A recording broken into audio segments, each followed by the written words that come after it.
Bonjour et bienvenue sur cmath.h. Aujourd'hui, nous allons parler de l'épreuve de l'EAMAC, cycle ingénieur, session 2019, la correction de l'exercice 2, épreuve de mathématiques. Je vous conseille de rester jusqu'à la fin parce qu'à la fin, nous allons voir un bonus sur les vocabulaires des expressions qui sont souvent utilisées dans des exercices et que si vous ne connaissez pas, vous pouvez avoir la réponse à la question sans savoir que c'est ce qu'on vous demande. Alors, exercice.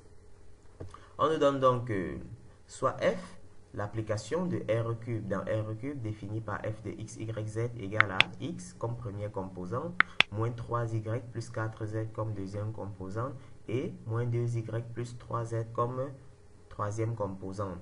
On nous demande de montrer premièrement que f est linéaire. Deuxièmement, on nous donne la base canonique de r cube et on nous demande de montrer que la famille f de E1, f de E2, f de E3 est une base de R cube. 3. On déduit que f est bijectif. 4. Calculer f en f. 5. Et on déduit l'expression de f-1. Alors, comme élément de solution, nous allons montrer premièrement que f est linéaire. Pour cela, nous prenons deux triplets dans R cube et une constante réelle. Nous voyons que si nous multiplions la constante réelle par le second triplet, nous obtenons encore un élément de R cube. Et si nous prenons le premier triplet plus alpha, le second triplet, nous obtenons encore un élément de R cube. Cela veut dire que nous pouvons donner cet élément en entrée à f parce que f prend en entrée des éléments de R cube. Alors, si nous prenons donc f de x1, y1, z1 plus alpha, x2, y2, z2, nous allons trouver x1 plus alpha, x2 comme première composante. Ensuite, deuxième composante, nous aurons moins 2 fois parenthèse y1 plus alpha, y2 plus 4 fois parenthèse z1 plus alpha, z2. Et comme dernière composante, nous aurons moins 2 fois parenthèse y1 plus alpha, y2 et plus 3 fois parenthèse z1 plus alpha, z2. Nous allons regrouper les quantités qui dépendent de x1, y1 et z1 ensemble et celles qui dépendent de x2, y2 et z2 entre elles.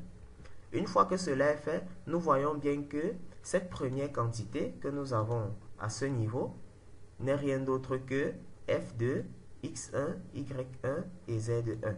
Et à ce niveau, si nous mettons alpha en facteur, nous allons voir que ce qui reste dans le crochet ici, c'est f de x2, y2, z2. Donc, nous voyons bien que l'application f est linéaire. Deuxièmement, on veut montrer que la famille f de x1, f de x2, f de x3 est une base de R cube. Pour cela, nous allons calculer f de E1 qui nous donne le triplet 1, 0, 0. F de E2 qui nous donne le triplet 0, moins 3, moins 2. F de E3 qui nous donne le triplet 0, 4, 3. Si nous désignons par A la matrice des vecteurs colonnes de f de E1, f de E2, f de E3, on trouve donc que A, c'est la matrice constituée. Nous prenons f de E1 en colonne, ça fait 1, 0, 0. F de E2 en colonne, ça fait 0, moins 3, moins 2. Et f de E3 en colonne, ça fait 0, 4, 3.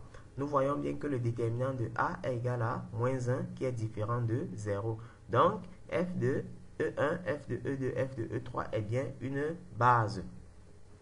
On nous demande d'en déduire que f est bijective. Nous avons vu en fait la matrice A de tout à l'heure.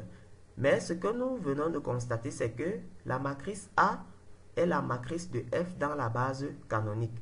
Parce que pour déterminer la matrice d'une application linéaire dans une base, il suffit de déterminer l'image des vecteurs de la base. Or, A, en fait, est une matrice inversible parce que son déterminant est égal à moins 1, donc différent de 0. La conclusion est que f est une application bijective. Maintenant, nous voulons continuer en prenant f rond f qui nous a été demandé de calculer. Nous savons que pour déterminer la matrice de f rond f, il suffit de calculer a au carré. Lorsque nous calculons a au carré, nous trouvons que ça nous donne l'identité. Donc f rond f égale à l'identité. Enfin, on nous demande d'en déduire l'expression de f moins 1. Si f rond f est égal à l'identité, ça veut dire qu'en fait, f est sa propre inverse. Donc, f-1 est égal à f. Maintenant, parlons du bonus supplémentaire de tout à l'heure. Une application involutive, c'est une application qui a sa propre inverse, c'est-à-dire f rond f est égal à l'identité. C'est très important parce que dans un autre exercice, on aurait pu vous dire de montrer que f est une application involutive. Certaines personnes, ne connaissant pas la définition d'application involutive, savent ce qu'il faut faire, mais ne savent pas que c'est ce qu'on est en train de demander. Et ça peut vous distinguer lors d'un concours. Exemple 1. On nous demande de trouver un paramètre réel m pour que l'application fm soit involutive. On a une application linéaire, comme dans le cas de tout à l'heure, qui dépend d'un paramètre m. On peut nous demander de déterminer m pour que l'application soit involutive. Alors, on va calculer f rond f et dire que c'est égal à l'identité. Et par identification, nous allons trouver une relation entre m et les coefficients de la matrice identité, ce qui aboutit à une équation que nous allons résoudre et trouver m. Exemple 2, on nous donne G, une application linéaire involutive de R234 dans R234. Là, on nous demande de trouver son polynôme minimal. Il est clair que si nous voulons écrire le polynôme caractéristique ou même la matrice de cette application, ce serait compliqué. Pour cela, désignons par A la matrice de l'application G. Comme G est une application involutive, cela veut dire que G rond G est égal à l'identité. Et donc, A carré est égal à la matrice identité de 234. Donc, A carré moins identité égale à la matrice nulle. Cela est donc suffisant pour conclure que le polynôme minimal de G est donc P de lambda égale à lambda carré moins 1. Donc, voilà comment est-ce que nous pouvons exploiter cette petite définition pour répondre rapidement à certaines questions. C'est la fin. Merci et à la prochaine.